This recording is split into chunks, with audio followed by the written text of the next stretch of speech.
Welcome to our channel. Today we how to update Retool database queries for faster performance. Quick tutorial step by step clearly. To update your Retool database queries for faster performance, start by opening your Retool app. Locate the queries section in your Retool application. Review your existing database queries to identify any that may be slow. Select the first query you want to optimize. Check the SQL syntax for any unnecessary clauses or joins. Consider simplifying your select statement to only include necessary fields.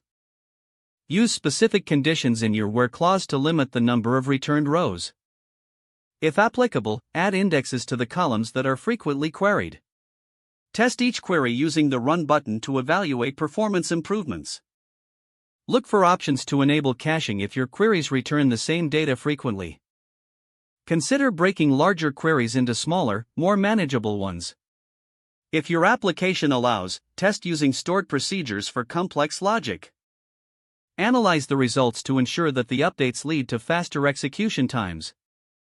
Repeat this process for each query that requires optimization. Once all queries are updated, run the complete application to check for any issues. Monitor the performance once changes are implemented to ensure continued efficiency. Document any changes you made for future reference. Continue to refine and optimize as needed based on application demands. If the page does not load, refresh the browser or try again in a private or incognito window. Make sure you are using the correct email address, then retype it carefully to avoid small typos. If your password is not accepted, use the reset option and create a new strong password you can remember.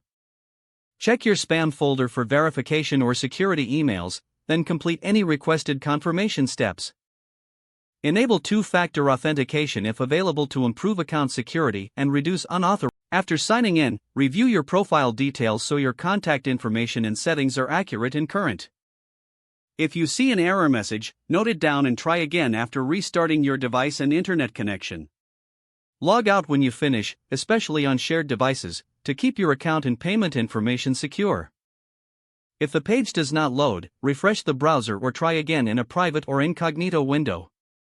Make sure you are using the correct email address, then retype it carefully to avoid small typos.